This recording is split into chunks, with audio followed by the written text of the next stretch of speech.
Hello, everybody. Dr. Lonnie Stewart here from the Healthcare Education Transformation podcast. Are you a physical therapy student about to start studying for the National Physical Therapy Examination? Or maybe you're a professor, a program director, or clinical instructor who teaches DPT students preparing for the NPTE? Either way, we would recommend checking out our sponsor, NPTE Final Frontier, and the community they've built around preparing for and succeeding on the NPTE. That exam and the preparation that goes along with it can be long, tedious, difficult, and stress-inducing, but it doesn't have to be. NPTE Final Frontier has the tactics and resources to help address all of the usual barriers. They even have scholarships to help with NPTE study courses, FSBPT registration fees, and even research opportunities.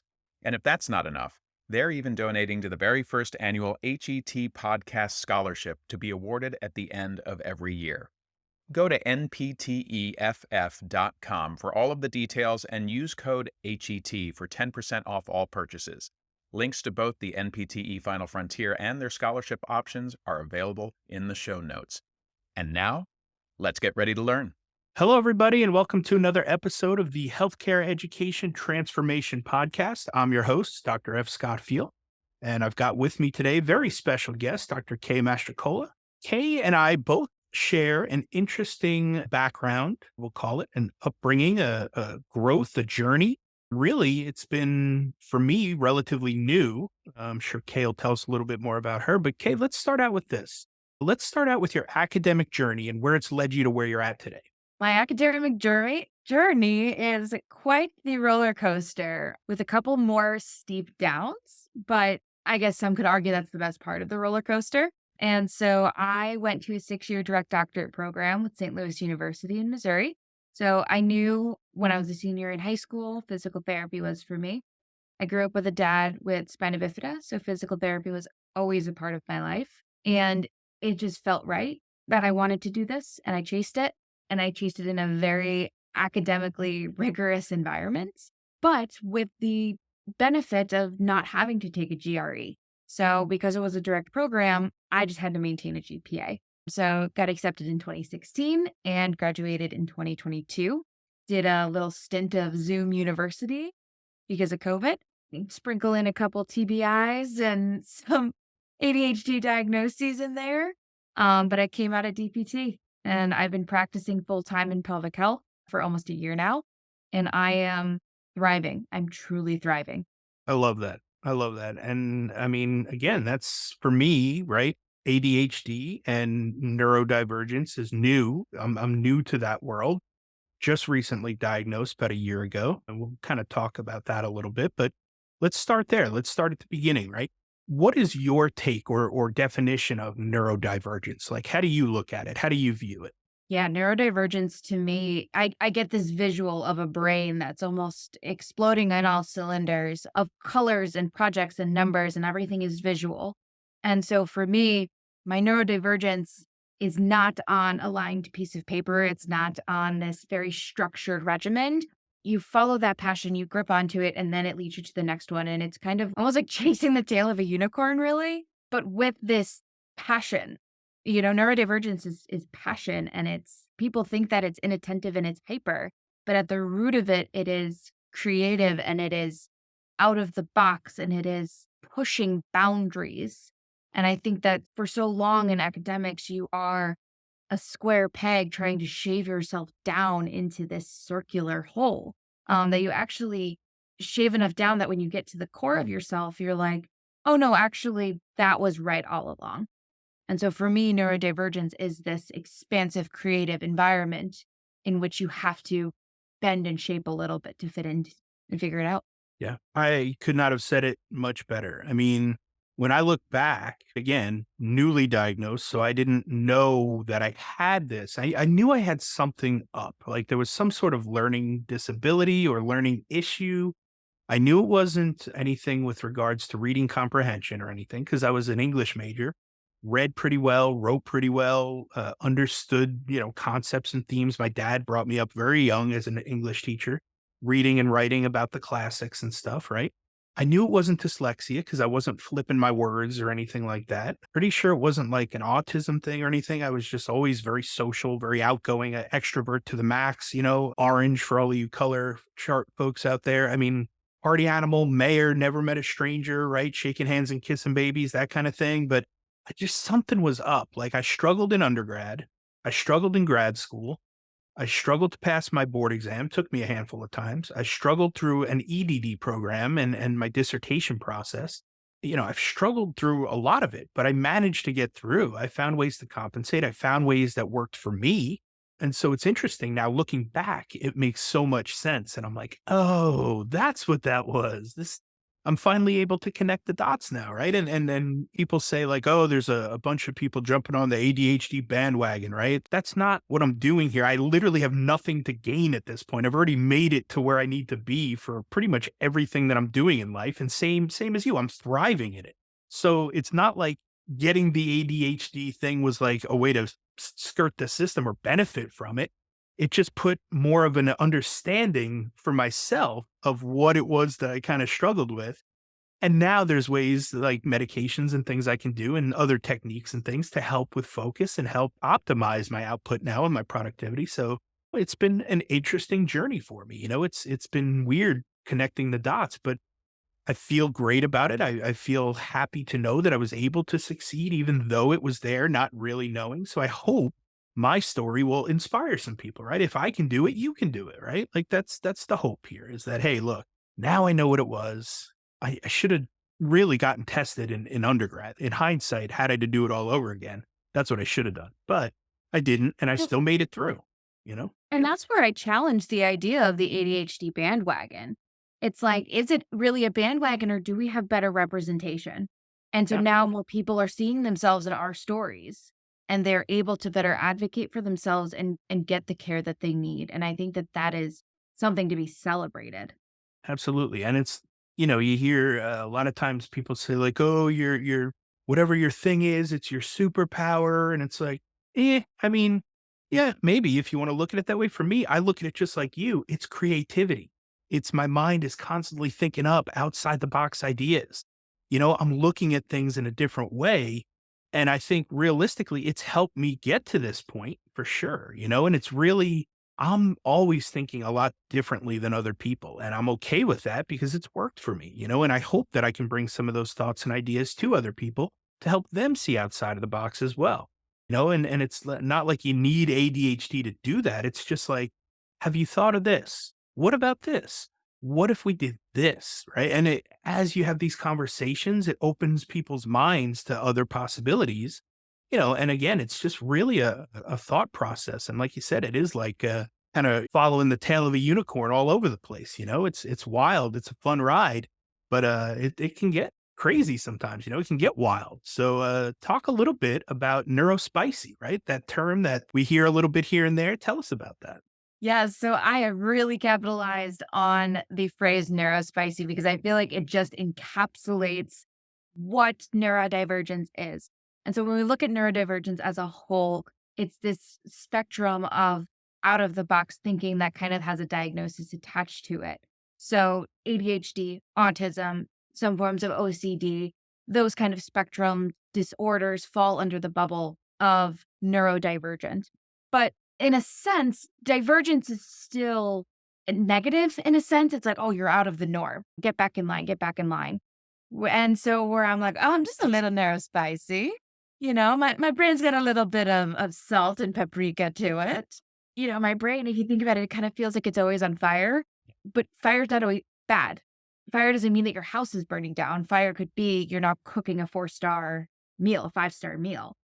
And so for me, neurospicy is how do we add this extra little flavor to something we have, right? How do we spin it into this creative process and be something bigger because we have a brain that can comprehend outside of lines and utilize that to our advantage to take something that can be, don't get me wrong, ADHD can be detrimental. I have gone down so many rabbit holes of hyperfixations and lost track of things. And the forgetfulness can sometimes be plaguing. But when it's utilized correctly, and that again is using medication sometimes and using cognitive behavioral techniques, And when you can funnel it, it can be gorgeous. And I think that that is that delicate balance of the neurospicy.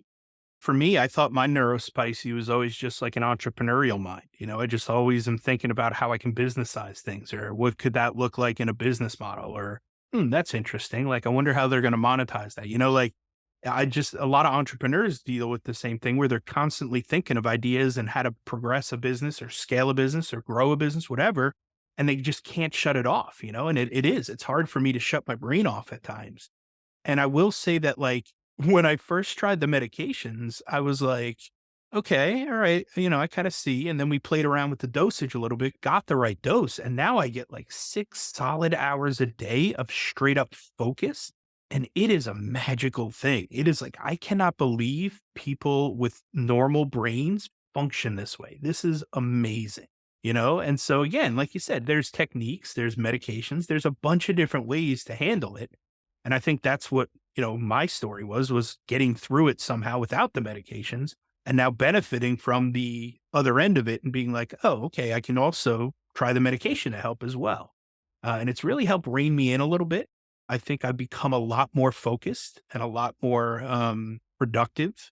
I don't know. We'll see. I'm still learning. I'm figuring it out. In hindsight, right? I did use a lot of techniques. I used a lot of compensations. I used a lot of things to help me stay on task, on target, and focused when I didn't have medication, just because I knew that's what my brain was going to do and how I was going to run with it. So if I did this, this, and this, it would keep me a little bit more online and a little bit more on task.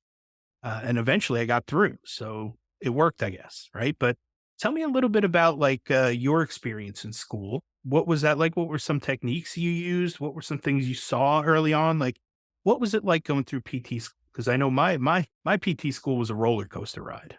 Hence the podcast, really. That's why this all started, because it was a bumpy ride for me. Yeah, that's a great question. I think to know the journey, you go back as far as high school, especially considering I jumped basically right into a graduate type Yeah. program that was sped up. I excelled in high school. Looking back, like, I'm just like, this isn't the same brain that like read novels per night after Yeah. 4 hours of volleyball Yeah. practice. Same. Same. And I mean, I slept in history class and passed because I watched Hamilton and those kinds of things. And I was the top 10% of my Yep. school in Jersey.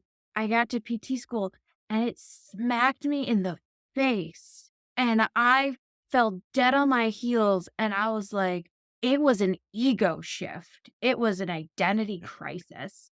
And I had a professor look at me, and I think that this is really important she said to me, she was like, yeah, of course it is. You went from being the top 10% to being in a room full of people where it was mandatory to be in the top 10% to get in. Now you're at the bottom of the top 10%. Yeah. How do you, like, oh my God. So not only was it the academic rigor, but then the imposter syndrome of like, I am not good enough to be here, because you then get knocked down, right? Where you're like, well, if I'm not the top, then I'm the bottom. And it doesn't matter if you're the bottom of the top. Like, you don't see that when you're in it. You don't know how deep the water is when you're drowning. So for me, it was really masked as anxiety and depression to begin with. I had a lot of social issues when I first started PT school, because, and like PT school, I say starting as like, 18-year-old freshman. So my program was 3 and 3. Yeah. But the first 2 years were accelerated, like all your biochem, all of that. Being ADHD and being such a people pleaser, being so outgoing and also masking, and also sprinkling in a bit of rejection sensitivity. I found myself just falling on my heels a little bit in friendships as well. And not because you got to remember, I moved from Jersey to Missouri. I have no family, I have no friends, and I am just trying to take the first person who says, you're cool. And that became my personality. So it was really actually the social navigation as someone with ADHD and with masking and with fear of rejection that pushed me into therapy. And therapy then turned into getting on an SSRI. And things got a little bit better until the rigor bumped up again. And when the rigor bumped up again, I started having night terrors. And when I started having night terrors, then they were like, oh, this is something deeper seated. And so it just kind of kept piling until it really kind of came to, wait a minute, what was that thing you said about, like, this is a sensory issue and this is a this and that? And my therapist, after working with me for 4 years, was like, you should really consider being tested for ADHD because I always make the joke of the DSM-5 ADHD checklist was the only test that I passed with in flying colors in PT school. I was very fortunate. I had the buffer of leaving my ego at the door because I was an English major. So I Mhm. knew going into it, the transition was going to be hard into like life sciences, you know? So I just knew right off the bat, this is going to be hard. I'll just take all the help I can get, use everything as a learning experience, and just take it all in, professors, students, peers, mentors, anybody I could get help from, I did.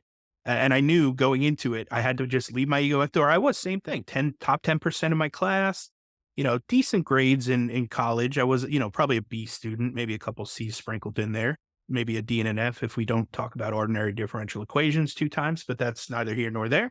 Yeah, overall, pretty decent student. I mean, it was hard for me. I had to study my tail off to get B's, but I did it. I got through. It was fine. And I think the thing that got me into PT school was really the communication ability and my outgoingness and my extrovert. That part of the interview I think really got me in because I was able to connect with one of the interviewers. I played rugby. He was a big rugby fan.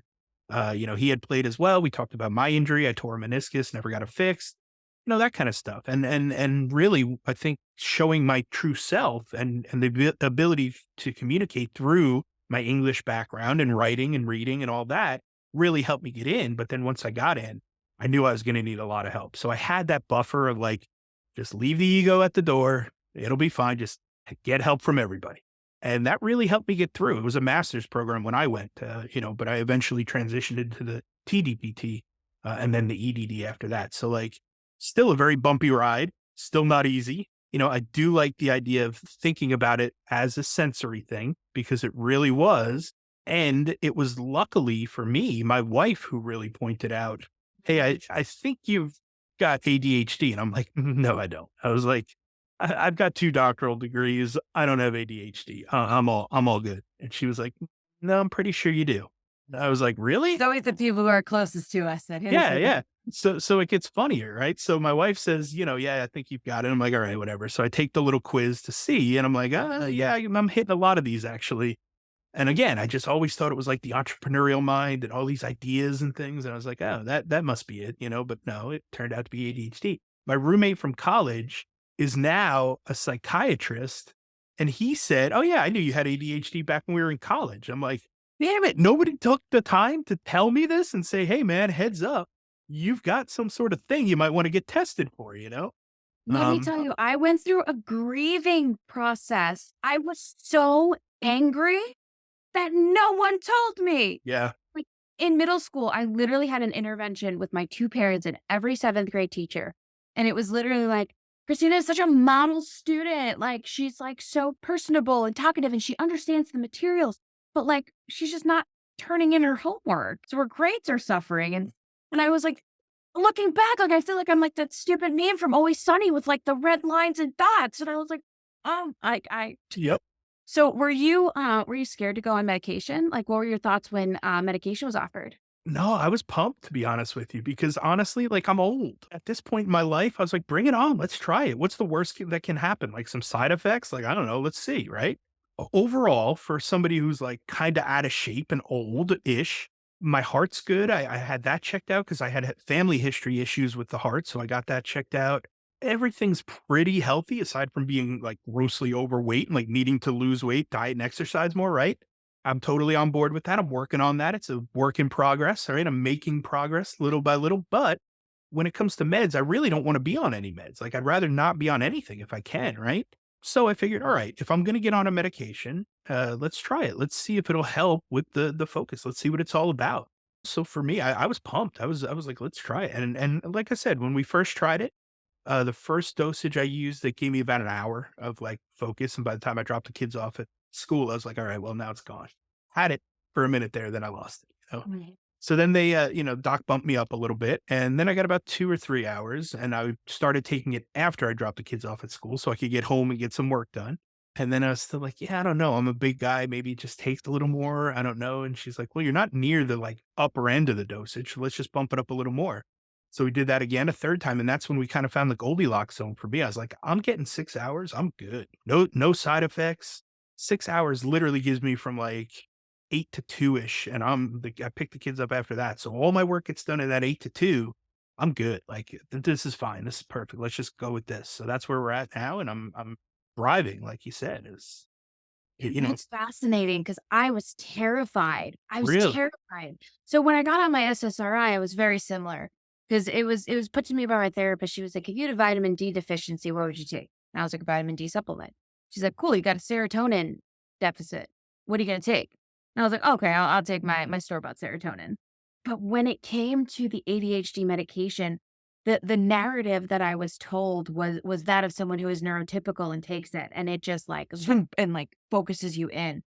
And I've had experiences of people in my life who had decided to stop their regimen of medication because it made them feel like a puppet on a string. And like looking back, and I was like, you were probably misdiagnosed with ADHD as like a young white male, which is demographically kind of similar and relevant. And so I was like, everything that I felt like was important to me, so like my extroversion and my positivity and just my ability to speak to people, I was so terrified to lose that on medication and become like normal and boring. Yeah. And I think it's so interesting, and I just want to emphasize that like when I get put on medication, I don't lose that part of me. I'm just able to funnel it. None of that creativity goes away. None of that spiciness goes away. It's just all like funneled on one task. And it's almost like I just closed out like 8 tabs that I wasn't using. Yep. And the 3 main ones are there that I can keep pulling between. Yeah, you nailed it. I mean, that's literally how I feel. Like, and again, you see it on my phone. I have 154 tabs open. You see it on my computer. I have 20, 30 tabs open. Same thing with my brain, except now, like you said, it's only the 3 I need to have open right this minute to like get things done. What was your experience with like studying and like learning things? Because I had some interesting now looking back again, it makes so much sense. And I see now how I thrive and how I can do much better, but that also came with me going through an EDD. I was a rote memorizer for Mm. many years and didn't know that that wasn't really learning. So I had to get to an EDD program to figure out how to truly learn and then teach to that learning for now my job as a professor, right? So what was your experience like with study? I was definitely prefacing complicated by a TBI. So freshman year, I decided that it'd be a fabulous third date idea to go rock climbing. I have terrible grip strength, and I fell off the bouldering wall and just hit the back of my head, massive concussion, to a point where I actually have a form of dyslexia where I can't read lined paper because I rushed my recovery, attempting to stay in PT school. That's a whole aside that we can get into about ableism. But it was exactly what I needed. So in a way, my TBI definitely did exacerbate my ADHD in focusing and in sensory issues and in hypervigilance. For me studying, I actually went from writing everything down in notebooks and being that like memorizer, info dump and go, info dump and go. If I could see it on the paper where I was writing it, I could remember it. But then after that, it was gone. And in some ways, it's almost like, okay, maybe this TBI, this concussion was a blessing, because now I went and I utilized my resources and I went to the Student Success Center that I was using my tuition to pay for. And they sat me down and they were like, why are you writing stuff on paper? You're a kinesthetic learner. You got to be moving your body, which, makes a lot of sense as someone who's going into a movement science. So my study tactics then shifted to the more colors, the better. If it's a flow chart, I can follow it. It's organized chaos. And then I actually transitioned that when I got to gross anatomy. I switched again to Play-Doh and cardboard and string, things that I could tangibly hold, scattering flashcards, so I had the answers on one flashcard and the question on the other. It wasn't flipping it, it was physically matching it. And it's fascinating because I'm in an interabled relationship. So my boyfriend, he has autism. And so for him, his learning style, everything is in this teeny tiny paper, and seeing our notes next to each other is hysterical. And, both neurodivergent, both neurospicy, completely different. Yeah. And now for a quick shout out to our newest sponsor, Varela Financial. If you're a physical therapist and you have student loan debt, you got to talk to these guys. What makes them unique is that they view financial planning like running hurdles on a track. And for PTs, the first hurdle many of us run into is student loan debt. Varela Financial will help you get over that hurdle. They not only take the time to explain to you which plans you individually qualify for and how those plans work, but they also take the time to show you what your individual case looks like, mapped out within each option. So, if you're looking for help on your student loan debt or any area of personal finances, we recommend working with them. I use Varela Financial personally, and they were able to help me lower my student loan repayment from about $1,800 a month down to about $135 per month simply by finding the right repayment plan that best fit me, my family, and our life goals. You can check them out at varelafinancial.com. Link is in the show notes if you need it for reference, and tell them the HET podcast crew sent you. And now back to the show.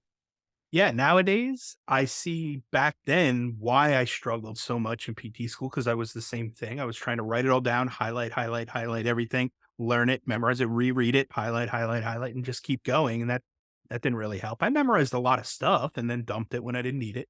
But now that I'm on the other side, it's the same thing. Flow charts, big pictures. I drew like a mind map of like how I was going to connect all these things in my business for my wife so I could explain it to her. And she, to this day, still has no idea what I'm talking about, but it helped me out at least. I was like, see, this connects to that. And very much that Sunny meme, right? Always Sunny in Philadelphia meme, where it's just like string and lines and dots. And I'm like, that's how I get it. If I can see it and visualize it, I almost need to like big whiteboard chart, drawing things out, seeing the big picture. If I can do that now, I understand things so much better. I can see it better. I can, verbalize it better. I can pull it in together. It's just how now I can become more successful with whatever it is I'm trying to learn or teach. I think it's helped a little bit with my teaching because I've had to come up with 3 to 5 different ways to learn the same thing. So now I have 3 to 5 different options to teach the same thing. If somebody doesn't get it, I can go to option B. If they still don't get it, I can try option C. If they still don't get it, hey man, you're on your own. I'm trying everything I got here. Oh, it So makes me such a powerful PT. Like, I've always got the whiteboard. The biggest compliment I've gotten from a patient was like, "You remind me of Steve from Blue's Clues." Because I had my whiteboard, and I'm like, I'm a pelvic floor PT, so I'm drawing a bladder, and she's like, "You got your handy dandy notebook." I'm so glad that I can connect to people that yeah. way. Yeah, again, I don't really necessarily lean into that superpower thing, but it's just it's really a relatable, connectable, almost like a soft skill, really. Like the way that I can relate and talk to people and educate people, transfer knowledge is through my wacky way of thinking and like different ways of looking at things, 3, 4, 5 different ways to come up with the same thing. Now combine that in with being an English major and a storyteller, all of a sudden things start to get a little bit easier to comprehend and look at the big 30,000-foot view and connect themes and bigger thoughts and ideas so that you see the whole picture, not just like, here's the muscle, here's where it attaches, there's what it does. Origin, insertion, mechanism, Mhm. or use. Like that stuff never did anything for me. So if I can see the big picture of why it's important and how it all connects and how things can happen to it that affect it, now I can put it all together. So I think it's been helpful for me at least on the teaching side of things. Yeah, and I know I've heard ADHD explained, and I resonate with this so deeply, and with a lot of different neurodivergencies, jack of all trades, master of none. Yeah.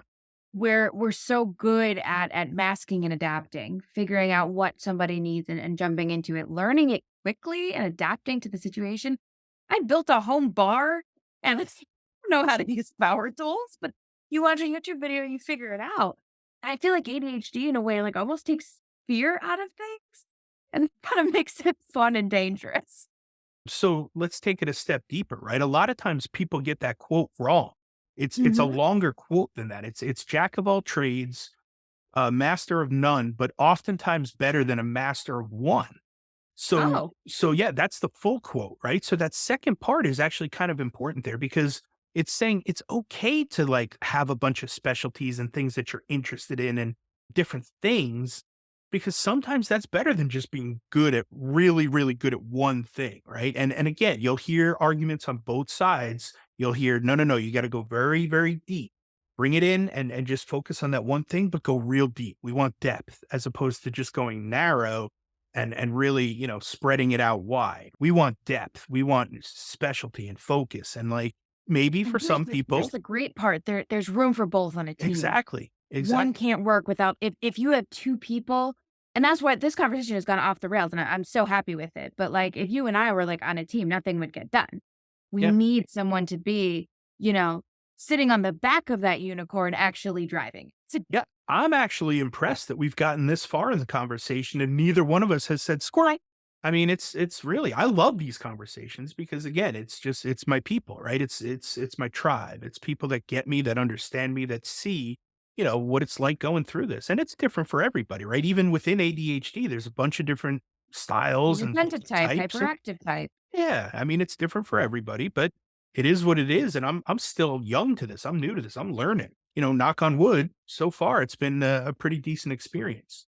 What would you say, like overall? What were some successful techniques that you implemented? Just not even necessarily school, just life in general, but could be school related or work related.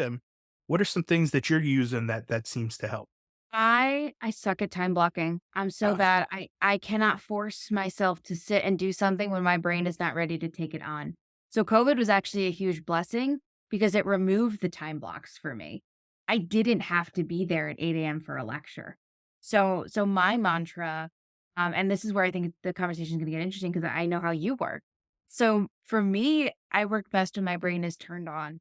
And I honor those moments and I dive deep when my brain is ready and it's like, okay, now is the time to do this. For the most part, it works when I'm like, now I have the desire to finish my notes. Or now I just need to go and goof off with the admin in the front during this hour. But I'm trading an hour at work for an hour at home, on a Sunday.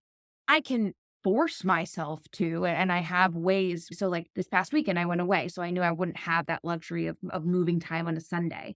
So for me, I put on my headphones and I have a playlist of, for me, it's the Disney park music. That's what I studied best to during board exams, and also putting myself in busy environments. When I was studying for board exam, I went to coffee shops to study. When there was so many other things going on, my brain didn't have to find something to focus on. It was like, "Oh, all this stuff is happening. All of this stuff is normal. I'll just focus on what I came here to do," instead of, like, sitting in a silent library and, like, feeling, like, forced to focus on something. So, long story longer, honoring my brain when I could, and when I can't, placing myself in situations that I know, spark a little bit more dopamine. that's awesome. Yeah, I mean, like you said, I'm remotely different in that I love time blocking. I need it.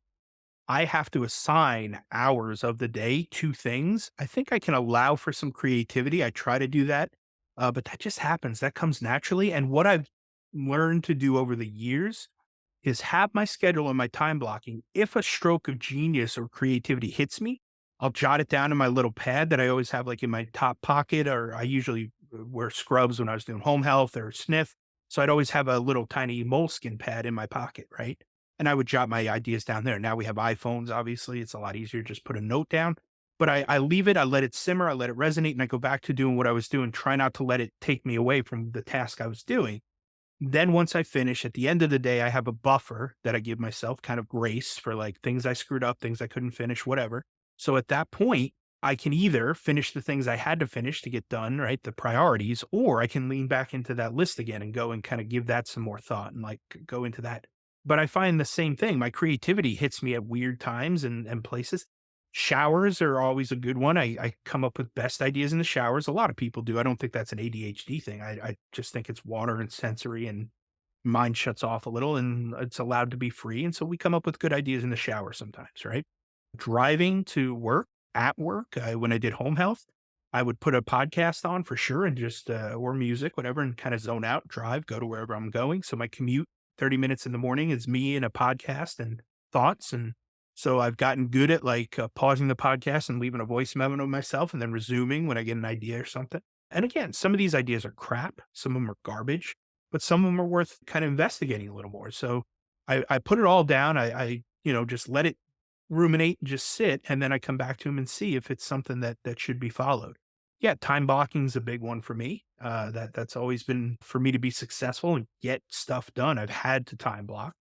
And that was one of the techniques I used kind of beforehand. But also, I think for me, one of the major things that's been, kind of successful for going on 20 some odd years now has been realizing that there's time to recharge and realizing there's times where you have to kind of just chill out and let things go. As opposed to like work, or, and just keep going.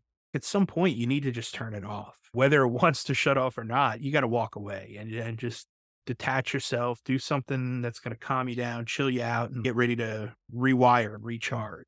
Do you have certain triggers that and you're like, ooh, okay, I'm starting to slow down. I need that recharge. Are there certain things you find yourself doing? Yeah, I used to definitely get like sluggish and tired by the end of the day, like really like wanting a nap. I found that hydrating majorly helps me with that nowadays. I don't feel sluggish or tired anymore. Also, I was driving around eating crap, doing home health for many years, 5 years at least. So that wasn't helping me any, right? My diet was garbage. I was sedentary in that I was driving around all day. I'd get up, I'd go see some patients, and I'd go home. Then I'd document a bunch. Like it was a bad, bad lifestyle. And I was doing that on top of a skilled nursing facility, on top of my own business, on top of, trying to do all this other stuff. It was 80 hours a week and it was just not sustainable. I knew that. And I told my wife, I said, hey, this isn't sustainable. We got to figure something out. And then COVID hit. So again, kind of a blessing for me because it was a hard reset and a look at, all right, we have to scrap this and start from scratch. They want me to go into a COVID only unit. I don't want to do that. I don't want to risk bringing it home to my wife, who's type 1 diabetic, already immunocompromised, not something I wanted to do. So I was like, well, this isn't going to work out. Right. So I resigned on a Monday. And by Wednesday, in a total God moment, the head of the department said, hey, are you still looking to teach? And I was like, I wasn't, but I am now. I'm a free agent. What do you got for me? And it was a perfect fit. And it's been, all rainbows and unicorns ever since, for the most part. So I love what I do. I love teaching, love educating. It's been a really good fit for me. It just like my face kind of would feel warm and heavy, and my eyes would start to kind of feel heavy, and I'd start kind of dozing off or nodding off. Luckily, that wasn't while I was doing home health and driving And around, driving. right? Because I could always crank the music or crank the podcasts, put the window Sensory down. seat. Yeah, yeah, AC, like just everything I needed to do to fire it back up. So it was more so like the later hours in the evening. And again, I think a lot of it came down to me just not getting enough sleep. Let's go back to when before the COVID, when I was working on my EDD up till about 2018 when I graduated. Those were late nights, early mornings of working full time, family, and working on the dissertation.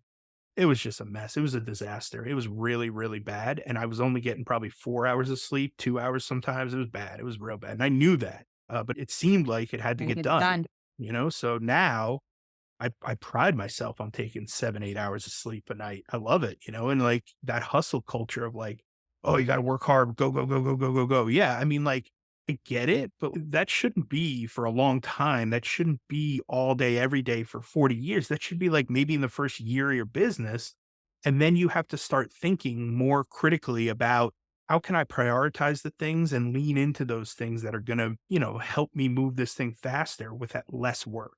It's like that trading time for money thing. We don't want to necessarily go down that route, but you got to find things that help amplify you and what you're trying to accomplish without physically having to be there so that you can get that money freedom and that time freedom. That's the moral to every story, right? You just want to have control over your time. When you do that, you can take 7, 8 hours and sleep very well and not feel bad about it because you've got it pretty much planned out. You've got a set structure that kind of works for you. So that's been my experience thus far, and it's, like I said, it's worked. I've been relatively successful, so I have very little complaints. It's, like you said, Good. thriving, Yeah. you know? Yeah, my 2 triggers are, I start noticing I'm getting a little burnt out and I need to reel it back is when I start snapping at people that I love and, like, my brain starts going into, like, "Why did you say that?" Like, that little, like, quick anger and it's like, "Whoa, you like this person. What's wrong?" And when I start wanting and only eating cereal because Mm, I do not have the executive function to crack an egg. So, that I noticed that so hard in grad school, like, to a point mm, where, like, I actually had to stop buying cereal. yeah, It's all I was eating wow. because I had no executive function to, like, make something. Yeah. I've noticed that too back in the day when I was working 80 hours a week. I was definitely short with people that I loved, and it had nothing to do with them. It was 100% on me. But it wasn't necessarily, the ADHD. It was sleep deprivation. It was stress. It was everything I shouldn't be doing, I was doing. And then on top of that, I personally took it upon myself right around when COVID hit and we reset and started the new job as a professor teaching, right, and doing those things. I really started leaning into stoicism a little bit because I'm from New York. I have that knee jerk reaction. I want to just come back right away, something smart, snappy, witty, like pissed off, instant knee jerk reaction stuff, right? And I've Can't do had that to to a student. can't do that to anybody, right? Like True. shouldn't do that to family, friends, students, colleagues, right? Bosses, like none of that, right? Patients, you just shouldn't do it. So I had to work a little bit on stoicism and just kind of taking that moment for pause, thinking about, oh, interesting, right? And just sitting with it. I like to just use the right? Just a quick HMMM, three M's, maybe four. That's an excellent question. That's a good one. That's a good one. I like that. Yeah, they feel that gives me a moment to just like breathe and take a breather and not give my knee jerk reaction. Because again, half the time it's wrong. So it's like no sense doing that. But the times that it's right, if you come across, real aggressive and pushy and angry, it's not going to work either. So it's like, just take that moment. Mhm. Okay.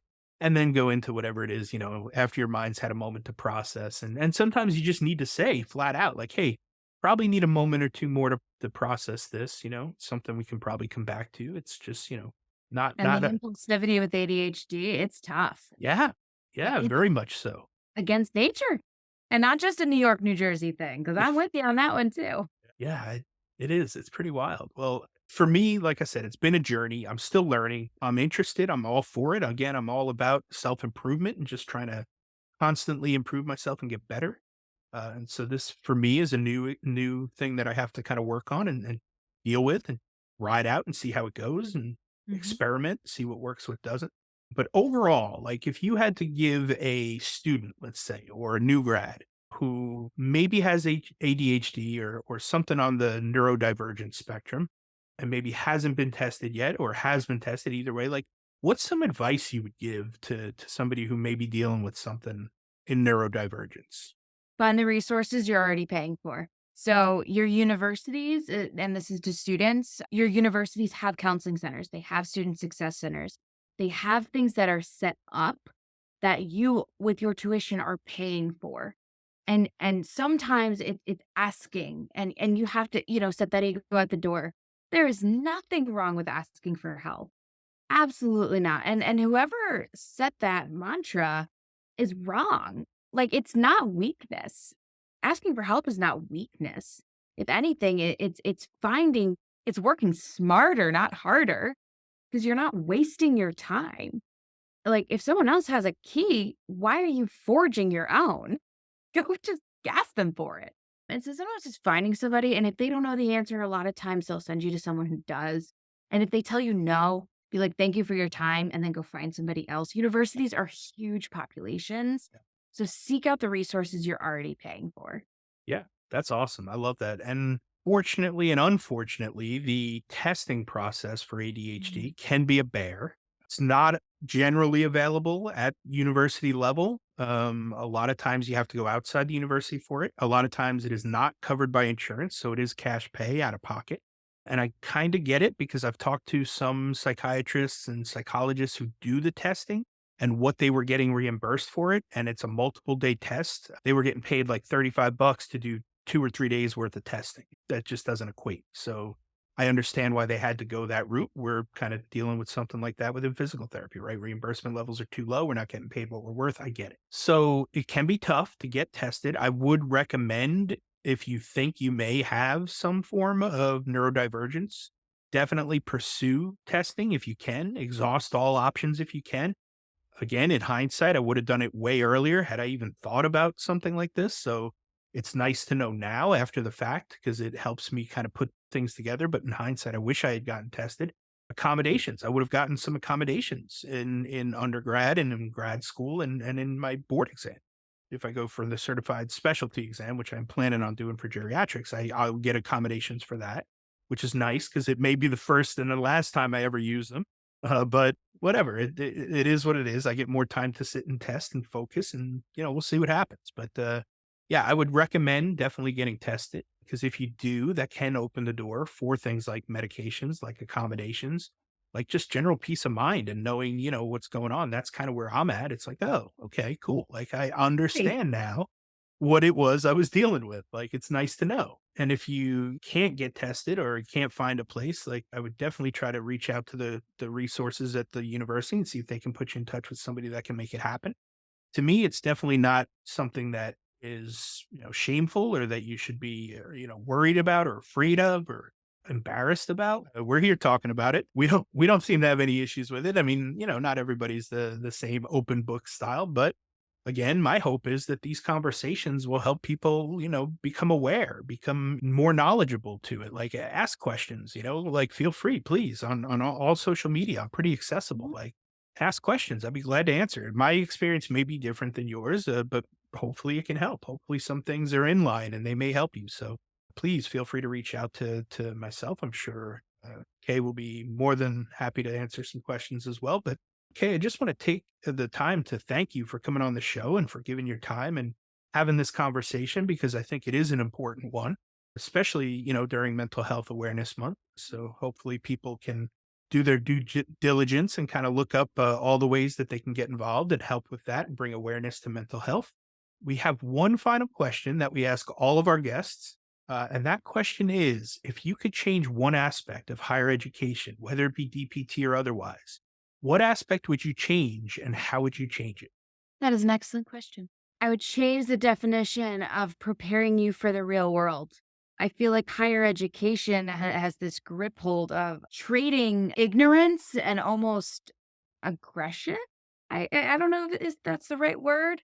In the nature of, well, I'm just preparing you for the real world, like very like paternalistic in a way, where I feel like they trade their compassion and they lose some humanity.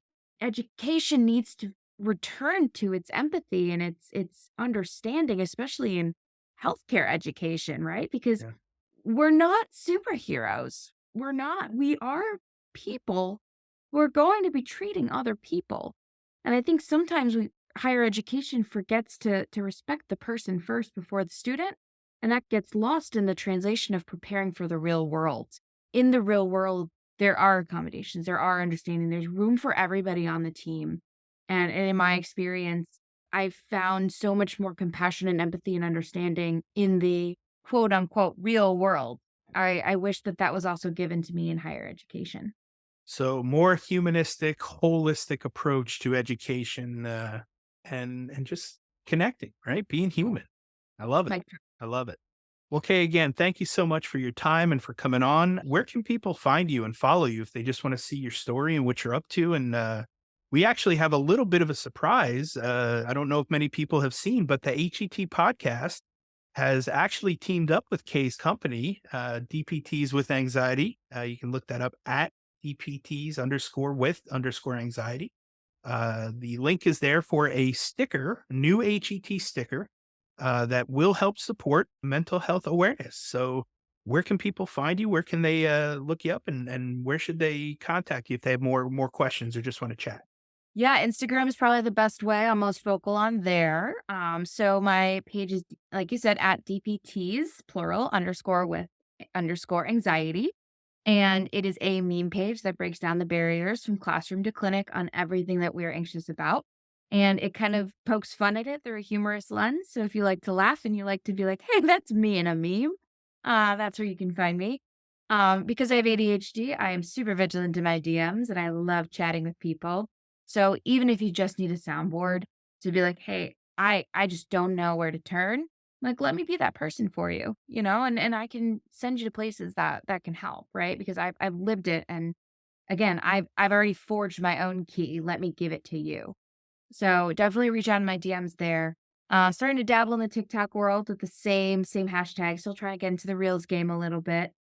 But for the most part, Instagram is my home, and I love it. Awesome. Well, Yes, find me there. we will drop all those links in the show notes so people can find you easily. Dr. K. Mastrocola, ladies and gentlemen, thank you so much. It's always a pleasure, and I look forward to catching up with you soon and hearing what's going on in your future. Thank you so much, Dr. Fields. Well, I hope that episode was entertaining as much as it was informational and educational. If you enjoyed this episode or any of our past episodes, we ask you to please subscribe to the podcast and leave us a rating and review. And please share out the episodes to those who you feel may be able to benefit from them. We also urge you to follow us on all social media platforms at HET Podcast and let us know what topics or experts you would like to hear from in future episodes. And just as a reminder, none of the information on today's show should be considered medical advice. It's simply infotainment or edutainment to help educate our audience.